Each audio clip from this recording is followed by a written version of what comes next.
Good morning. आज हम क्या है कि क्लास 10th के थ्योरम नंबर 6.3 जो ट्रायंगल चैप्टर चल रहा था ना, उसको अपन डिस्कस करेंगे। और अपन क्या है कि 6.1, 6.3, 6.4 को डिस्कस कर चुके हैं। कल जो वीडियो अपलोड किया था उसमें 6.4 को डिस्कस किया हुआ था। और आपको सारी लिंक्स जो थ्योरम हम पूरी कराएंगे क्लास 10th की मैथमेटिक्स की, ठीक है। तो सारी लिंक्स आपको क्या है कि डिस्क्रिप्शन बॉक्स में मिल जाएंगी। तो चलिए तो शुरू करते हैं थ्योरम नंबर 6.5। थ्योरम नंबर 6.5 बोल रही है आपसे कि if one angle of triangle is equal to one angle of triangle and one side including sides होना चाहिए भाई, sides including these angles are proportional, then these two triangles are similar। ठीक है। एक्चुअली वो ये कहना चाहता है कि आपके पास दो ट्राइंगल दिए हुए हैं। मान लीजिए आपको दो ट्राइंगल ये दिए हुए हैं, एक ही ट्राइंगल है, मान लीजिए ए बी सी, है ना। और एक मान लीजिए ये ट्राइंगल है, मान लीजिए डी हो गया, इसे टी मान लीजिए और इसे एफ मान लीजिए, ठीक है। अब वो क्या कह रहा है आपसे कि एक एंगल इसका और एक एंगल इसका क्या दिया हुआ है, हमें इक्वल दिया हुआ। हमें दिया हुआ कि ये वाला एंगल इसके इक्वल है, मान लीजिए ना, ऐसा अपन को दिया हुआ है। तो अपन गिवन में क्या लिखेंगे, angle A equal to angle D, है ना। और वो क्या कह रहा है कि ये दोनों प्रोपोर्शनल है, साइड इंक्लूडिंग दिस एंगल, है ना। यानी A B upon D E जो है हमारा इक्वल किसके है, A C upon D F के, है ना। तो हमारा क्या दिया हुआ है कि A B upon D E जो है हमारा वो इक्वल किसके है, A C upon D F के, ठीक है। अब हम बात करते हैं प्रूफ क्या करना है। अपन को प्रूव करना है भाई साहब, ये दोनों ट्राइंगल है ना, ए बी सी और डी ई एफ, ये क्या होंगे, सिमिलर होंगे।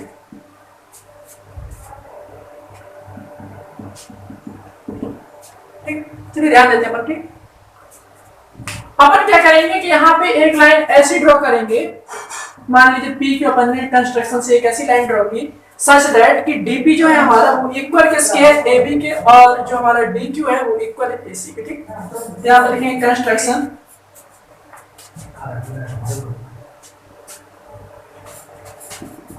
क्या अपन ने ड्रॉ की हुई है, एक लाइन पी क्यू ऐसी कि जो एबी है हमारा वो डीपी के इक्वल है और एसी हमारा किसके इक्वल है, डीक्यू। ठीक, draw a line P Q कैसी, such that dp equal to ab and dq equal to ac। dp equal to ab and dq equal to ac। ठीक है, अब हम इसे प्रूफ करेंगे। ठीक है, चलिए अपन आगे बढ़ते हैं।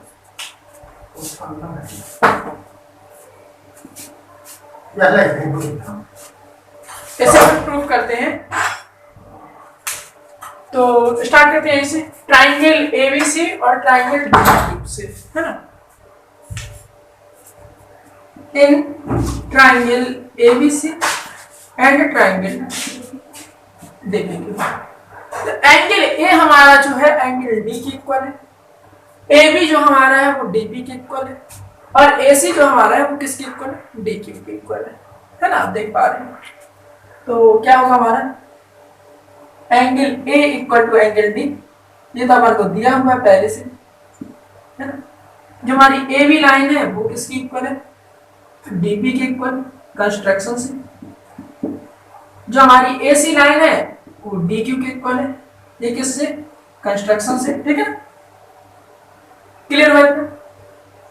तो ये क्या हमारा एंगल है, ये क्या हमारा साइड है और ये साइड है, तो साइड एंगल साइड लग जाते हैं आप, तो ये दोनों ट्राइंगल क्या हो जाएंगे, हमारे कॉन्ग्रुएंट हो जाएंगे। ठीक है ना। तो angle A B C congruent to triangle D P. कितनी बात क्लियर। अगर ये ट्राइंगल इसके कॉन्ग्रुएंट है तो आप देख पा रहे हैं कि ये वाला एंगल किसके इक्वल हो जाएगा, ये वाले के, और ये वाला एंगल किसके इक्वल हो जाएगा, ये वाले के, बाइसिपिसिटी है ना। यहाँ लिखेंगे अपन बाय CP/CT क्या होने वाला है, एंगल बी जो है हमारा एंगल पी के इक्वल होने वाला है और एंगल सी हमारा एंगल क्यू के इक्वल होने वाला है।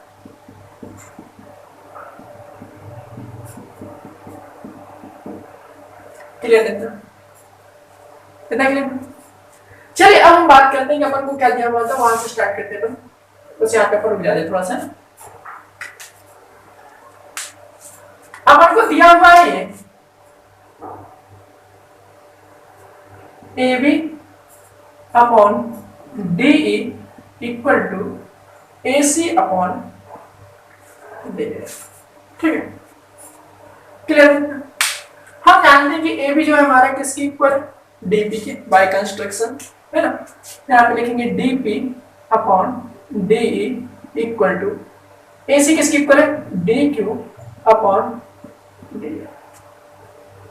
हाँ हम इसका क्या है किसी इनवर्स करके भी लिख सकते हैं, यानी DE upon DP equal to DF upon DQ है ना।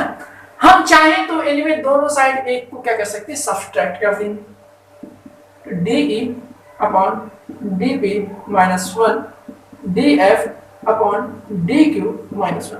हाँ अपन एक्चुअली ये सब इसलिए कर रहे हैं ताकि हमारा ये अपॉन ये अपॉन ये की इक्वल आ जाए, ठीक है सीधी बात ये है।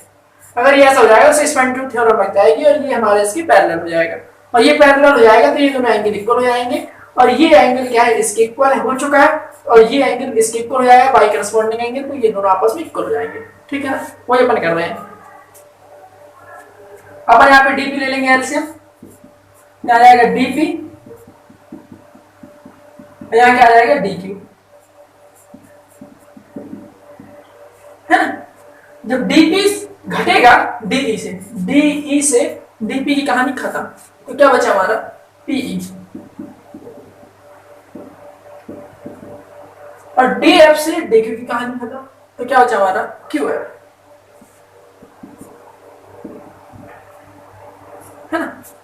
तो अब आप देख पा रहे होंगे क्लियरली कि अगर हमारा ये वाला टुकड़ा और ये वाले टुकड़े का रेशियो इस वाले टुकड़े और इस वाले टुकड़े की रेशियो की इक्वल है, तो ये वाले दोनों लाइन कैसे जाएंगे, पैरेलल हो जाएंगे। ये थ्योरम नंबर 6.2 कहती है ना।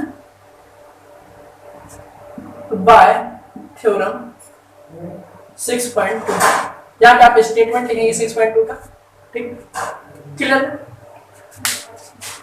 6.2 थ्योरम होते क्या है बेसिकली आप को बता दे रहे हैं थोड़ा सा। 6.2 थ्योरम बोलते हैं कि अगर कोई ट्राइंगल है आपका, ठीक है, और अगर कोई लाइन उसके दो साइड्स को इस तरह से इंटरसेक्ट करती है कि जो ये टुकड़े है ना इन दोनों का प्रोपोर्शन क्या हो, सेम हो, तो ये लाइन जो है जिसने कट किया हुआ है ना, तो वो कैसे होगी, इसकी पैरेलल होगी, ठीक है ठीक है। तो ये क्या हो जाएगा हमारा बीच की जो लाइन है हमारी पैरेलल हो जाएगी EF की। अगर हमारी कोई लाइन किसी लाइन की क्या है पैरेलल है और उसे क्या है एक ट्रांसवर्सल कट कर रही है, तो ये दोनों जो एंगल होंगे हमारे वो क्या हो जाएंगे, इक्वल हो जाएंगे। ये कौन से एंगल है, करस्पॉन्डिंग एंगल, इन्हें हम बोलते हैं हिंदी में संगत कोण, ठीक है। तो ये क्या हो जाएगा, एंगल P जो होगा हमारा एंगल E के इक्वल हो जाएगा, और एंगल Q जो है हमारा वो एंगल F के इक्वल हो जाएगा, है ना। ये करस्पॉन्डिंग एंगल है,